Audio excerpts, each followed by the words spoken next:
مولاي صل وسلم دائما أبدا على حبيبك خير الخلق كلهم. السلام عليكم ورحمة الله وبركاته.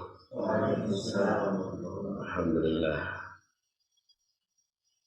wassalatu wassalam ala rasulillah sallallahu alaihi wasallam. La hawla wa la quwwata illa billah. Rabbi syrah li sadri wa yassir li amri wahlul 'uqdatam min lisani yafqahu qawli. Allahumma arinal haqqa haqqan warzuqna ittiba'ah wa arinal batila batilan warzuqna ijtinabah. Ya Rabbi lakal hamd kama yanbaghi li jalali wajhika wa 'azimi sultanik. Allahumma rabbana lakal hamdu kama yanbaghi li jalali wajhika wa 'azimi sultanik. Allahumma rabbana lakal hamdu kama yanbaghi li jalali wajhika wa 'azimi sultanik. Amma ba'du.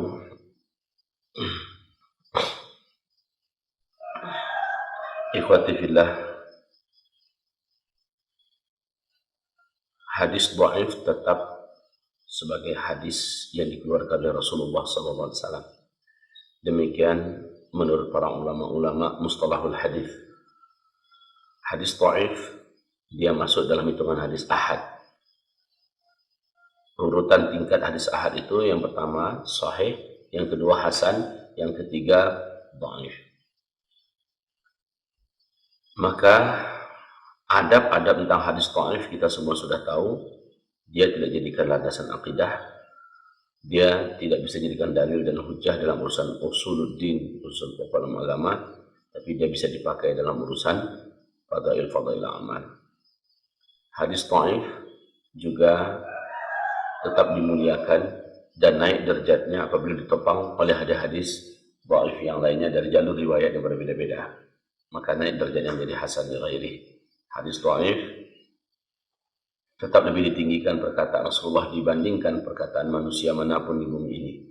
Hadis dhaif apabila dia terjadi sesuai dengan kenyataan, apabila hadis dhaif itu berbicara tentang masa depan, maka hadis dhaif ini naik statusnya menjadi sahih dan kita wajib meyakininya. Nah, sekarang kita bicara tentang hadis dhaif berkaitan dengan apa yang dikatakan Rasulullah, nanti hantaman gelegar meteor itu menabrak bumi kalian di akhir zaman terjadi pada hari Jumat. Selepas kalian melaksanakan sholat subuh, kata Nabi, di tengah bulan Ramadan. Bila kalian mendengarkannya, maka pulanglah cepat ke rumah. Tutup pintu rumah kalian dan tutuplah jendela kalian. Semua ventilasi tutup. Masuklah kalian ke dalam kamar dan kuncilah pintu kamar kalian. Dan berselimutlah, sujudlah ke arah kiblat dan bacalah subhanal qudus, subhanal qudus, subhanal qudus, rabbunal qudus. Yang melakukan ini dan membaca ini, dia akan selamat. Yang tidak melakukan ini, maka dia akan celaka binasa. Ketika Nabi mengatakan kamu selesai sholat subuh hari Jumat pertengahan bulan Ramadan, itu pasti yang dimaksud Nabi adalah orang-orang yang selesai sholat subuhnya di Mekah Madinah, ya, bukan di daerah-daerah yang lain dari muka bumi ini. Maka yang lain menyesuaikan saja pada jam yang sama. Terjadi hantaman besar ke atmosfer bumi kita. Selepas hari raya haji kemarin, ada seorang ustadz baru ketemu dengan saya kemarin di Jogja.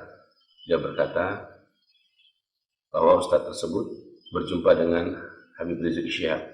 Dia menyampaikan 3 hari berturut-turut saya berdoa terus kepada Allah Subhanahu wa taala, ya Allah, pertemukan hamba di sini dengan seorang walimu, orang yang sangat bersih hatinya, dengan seorang walimu, orang yang sangat engkau cintai, dengan seorang walimu, orang yang sangat dikenal dan sangat dicintai oleh orang beriman.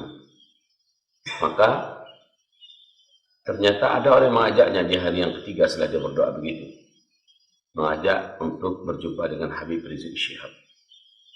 Disitulah dia merasa yakin doanya ini Allah arahkan dan Allah kabulkan. Berjumpalah saya dengan Habib Rizik Syihab, katanya. Beliau mengatakan kondisi Mekah hari ini sangat mencekam. Kondisi Mekah hari ini sangat menegangkan. Ketegangan hubungan antar keluarga kerajaan, ketegangan hubungan antara penguasa dengan kaum muslimin di Arab Saudi, khususnya orang beriman. Ketegangan hubungan ini begitu sangat terasa. Hari ini imam-imam Masjidil Haram pun sudah tidak diizinkan berinteraksi dengan masyarakat, dengan kaum muslimin. Dia kayak masuk dalam pasungan penjara gitu. Dibawa jadi imam, langsung dikeluarkan, ya, dan tidak boleh berbicara, tidak boleh menerima tamu, tidak boleh berkomunikasi dengan siapapun daripada warga dan masyarakat kaum muslimin, walaupun orang Makkah asli. Tegang sekali keadaan sekarang. Seperti yang kita tahu, Arab Saudi sejak 3 tahun belakangan ini sudah menjadi negara liberal, bukan lagi negara bersyariat ya, tapi negara liberal. Satu demi satu pintu-pintu jahiliyah dibuka lebar-lebar di sana. Dan kita sudah paham ini. 3 orang putra para pangeran ini, penguasa militer dan kekuasaan kekayaan di Arab Saudi, sedang perang dingin, yaitu Mut'im bin Abdullah, ini anak kandungnya Raja Abdullah yang dulu. Kemudian Muhammad bin Salman, anak kandungnya Raja Salman sekarang. Kemudian Khalid bin Talal, anak kandungnya Pangeran Talal. 3 orang ini perang dingin, sementara mereka punya militer masing-masingnya di Arab Saudi. Mereka juga punya senjata, mereka juga punya kekayaan. Dan mereka sudah memperlihatkan saling ingin jatuh-menjatuhkan. Mereka hanya menunggu Raja Salman ini meninggal dunia. Kalau Raja Salman meninggal dunia, pasti yang 3 ini akan perang. Memperebutkan kekuasaan siapa yang akan memimpin Mekah, Madinah, dan Arab Saudi. Nah, kita kembali kepada topik kita tentang hantaman meteor di tengah bulan Ramadan. Kalau kita hubungkan dengan pernyataan Abdullah bin Abbas radhiyallahu anhu dengan sanad yang dia dari Mujarir, bahwa meteor inilah yang akan menimbulkan dukhan. Nah sekarang, saudaraku, coba antum buka di kalender Hijriah kita 1441 Hijriah. Sekarang kita di 1441 Hijriah ya. Buka di kalender. Lihat hari apakah tanggal 15 Ramadan besok. Tanggal 15 Ramadan besok hari apa? Antum akan temukan sebuah fakta, Ramadan 1441 Hijriah, pertengahan Ramadannya atau tanggal 15 Ramadannya tepat hari Jumat. Saya tidak memberanikan diri mengatakan pasti, tetapi qadarullahnya dengan kondisi-kondisi gonjang-ganjing yang ada, huru-hara yang ada, semua syarat-syarat yang mengelilingi syarat-syarat terjadinya hantaman meteor itu, seluruhnya sudah memenuhi syarat untuk mengalami hantaman meteor. Nah, bertepatan Ramadan besok itu tanggal 15 Ramadannya pas hari Jumat. Kita lebih baik melakukan persiapan amal yang lebih baik kita mempersiapkan diri kita, dan kalau seandainya kita bisa melakukan persiapan yang sifatnya kebendaan, persiapkan sekarang. Kalau Nabi perintahkan persiapkan makanan yang bisa bertahan selama 1 tahun. Ini pada kawan-kawan semua, saya sarankan masing-masing antum siapkanlah apa kira-kira bisa bertahan selama 1 tahun makanan, khususnya mendekati Ramadan. Andai ia benar terjadi, maka gelap gulita 40 hari 40 malam mau kemana? Air nggak ada, karena teknologi akan musnah dengan hantaman meteor itu. Kalau kita di lantai sekian hotelnya, capeknya luar biasa turun naik, kegelapan gelap gulita, makanan kemana mau dicari? Oke, banyak orang jual kurma, mungkin bisa kita borong kurma di sana. Lalu bagaimana keluarga yang ada di rumah? Namun seandainya ini keliru dan meleset, kita semua wajib bersyukur. Tapi kalau ini tepat dan benar, maka kita sudah melakukan antisipasi dan persiapan yang patut dan pantas.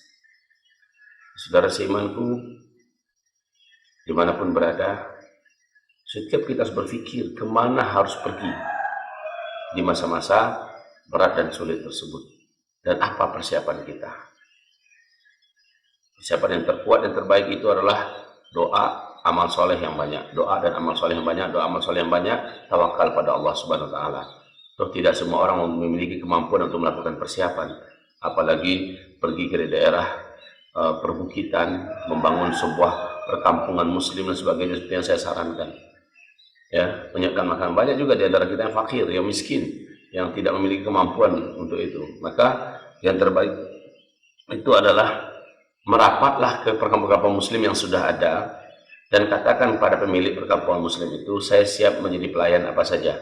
Mungkin melayani bagian mengambil rumput-rumput ternak, mungkin melayani bagian membersih-bersihkan masjid dan sebagainya. Ambil kaplingan apa saja yang bisa kita kerjakan agar kita bisa bersama dalam satu komunitas orang-orang beriman di sebuah perkampungan. Perkampungan itu yang harus memenuhi syarat, jauh dari laut, tinggi dari laut, jauh dari gunung berapi, jauh dari kota, di tempat yang subur, punya sumber-sumber mata air, bukan sungai ya, sumber-sumber mata air, dan bisa bercocok tanam kita di sana, dan bisa beternak, bertani. Inilah syarat-syaratnya. Syukur-syukur kalau langsung bersebelahan dengan hutan lindung. Nah, saudaraku yang dimuliakan, untuk yang akan berangkat ke Tanah Suci bulan Ramadan ini, mendengarkan nasihat ini, maka tawakal pada Allah, berangkatlah.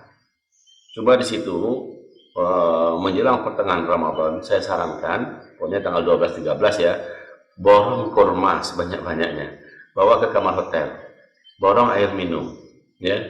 Kalau seandainya tidak terjadi apa-apa, maka kurma itu bisa dibagi-bagi pada orang puasa, ya, bisa kita sedekahkan. Kalau terjadi apa-apa, minimal selama 40 hari, 40 malam kita di kamar itu, kita sudah ada antisipasi, kita sudah ada kurma, kita sudah ada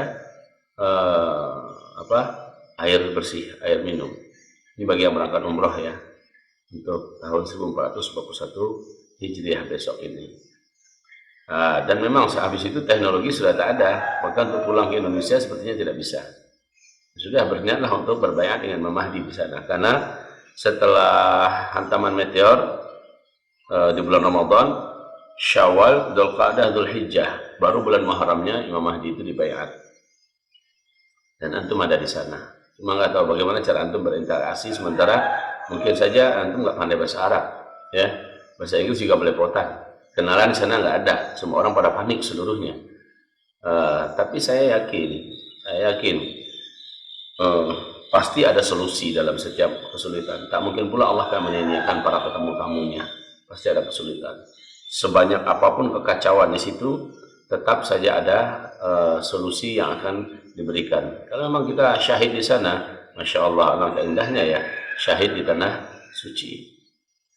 Baik, saudaraku yang kami cintai, inilah kabar dari saya, informasi dari saya, buat kita yang di Indonesia, buat kita yang di Tanah Suci sana, dan buat kita yang berencana untuk berangkat pada bulan Ramadan. Mudah-mudahan bagi kita yang hidup di kampung-kampung ini, kita yang ada di daerah ini, buatlah ide-idenya, lalu kerjakan ide-ide ini, buatlah. Demikian dari saya, semoga bermanfaat. Subhanakallahumma wa bihamdika, asyhadu an la ilaha illa anta, astaghfiruka wa atubu ilaik.